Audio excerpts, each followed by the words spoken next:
नमस्कार, आप देख रहे हैं द नेशनल न्यूज इंडिया। मैं आपके साथ मोहम्मद अकरम। अभी हाल ही में बिहार चुनाव हुआ, जिसके बाद इलेक्शन कमीशन यानी कि चुनाव आयोग चारों तरफ से घिरता हुआ दिखाई दे रहा है। दरअसल ये बात हुई थी, सुप्रीम कोर्ट की तरफ से ये बात कही गई थी कि चुनाव आयोग को, हर पार्टी को ये बताना है कि वो जो उम्मीदवार चूज कर रहे हैं, जो उम्मीदवार है उनको क्यों चूज कर रहे हैं और उनके ऊपर कितने क्रिमिनल केसेस हैं। ये भी सारी बातें जो थी उनको बताना था। हर पार्टी को अपने जो वेबसाइट है उस पर अपलोड करना था, सोशल मीडिया पर अपलोड करना था कि कितने क्रिमिनल केसेस जो उनके उम्मीदवार हैं उनके ऊपर चल रहे हैं, ताकि हर इंसान को ये पता चल सके, हर जो वोटर है उसको ये बात पता चल सके कि वो किस उम्मीदवार को वोट दे रहा है और उसके ऊपर कितने क्रिमिनल केसेस चल रहे हैं, जिसे लेके कोर्ट की तरफ से सख्त आदेश आए हैं। चुनाव आयोग के ऊपर भी उंगली उठती दिखाई दे रही है। दरअसल सुप्रीम कोर्ट में चीफ इलेक्शन कमीशन के खिलाफ केस दायर किया गया है, जहां सुनील अरोड़ा और बिहार के chief electoral officer HR Srinivasa और अन्य कई लोगों पर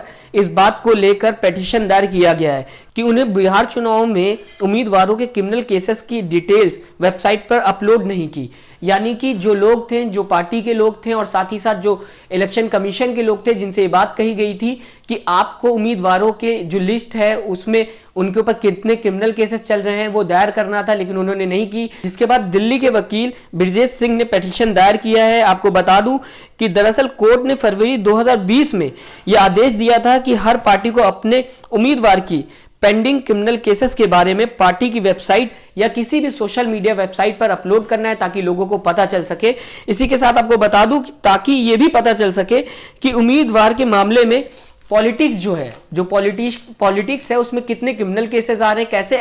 कितने लोग ऐसे आ रहे हैं जो क्रिमिनल माइंड है या क्रिमिनल केसेस उनके ऊपर चल रहे हैं, ताकि राइट टू इंफॉर्मेशन के तहत लोगों को यह पता चल सके कि क्या सच में पॉलिटिक्स में जितने क्रिमिनल माइंड आ रहे हैं वो सही है या गलत है। लोगों को इन्फॉर्म करने के लिए ये बात कही गई थी। कोर्ट की तरफ से ये आदेश दिया गया था 20 फरवरी को,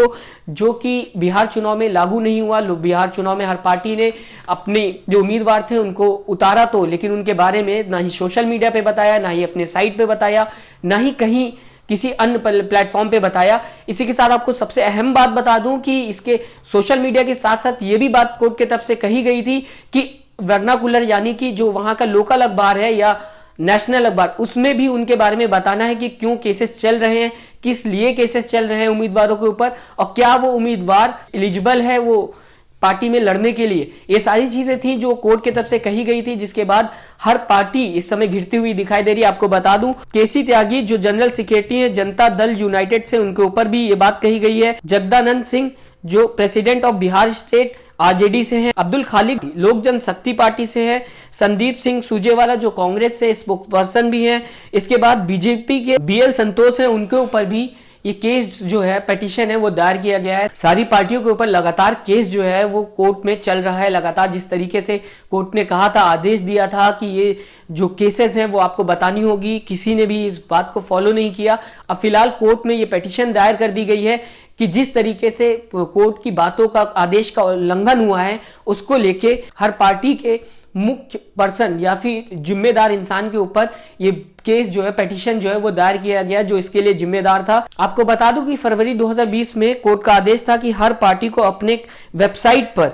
यह बताना होगा कि उन्हें कैंडिडेट जो क्रिमिनल केसेस हैं वो क्यों चल रहे हैं, उनके कैंडिडेट के ऊपर उनको अपनी पार्टी में क्यों रखा गया है। यह भी आदेश दिया था कि पार्टी को एफबी या सोशल मीडिया या किसी भी अन्य प्लेटफॉर्म के साथ साथ सोशल मीडिया पे भी ये बताना होगा, और अखबार जो है उसमें भी ये बताना होगा कि उन्होंने पार्टी में जो कैंडिडेट है उन्हें क्यों लिया है, उनके ऊपर क्यों क्रिमिनल केसेस चल रहे हैं। हर पार्टी को ये बताना होगा कि उन्होंने उम्मीदवार को क्यों लिया है, उम्मीदवार के ऊपर क्रिमिनल केसेस कितने चल रहे हैं, क्यों चल रहा है, इसी के साथ पार्टी उन्हें क्यों लेना चाहती है। ये सारी बातें जो थी वो पार्टी को बताना था। बिहार चुनाव में जो किसी भी पार्टी ने नहीं फॉलो किया, और साथ ही साथ जिस तरीके से इलेक्शन कमीशन ने ये एक बात कही है कि उन्होंने अपने तरफ से सारी फॉर्मेलिटीज कर दी थी, उन्होंने हर बात पार्टी को बता दी थी, जिसके बाद पार्टी ने रूल्स और रेगुलेशन का फॉलोअप नहीं लिया, फॉलोअप नहीं किया उस बात को, जिसको लेकर दिल्ली से वकील ब्रजेश सिंह ने ये पिटीशन दायर की है कि जो जब कोर्ट ने ये बात कह दी थी, कोर्ट ने ये कह दिया था, ये आदेश दे दिया था, उसके बाद रूल्स एंड रेगुलेशंस को फॉलो क्यों नहीं किया?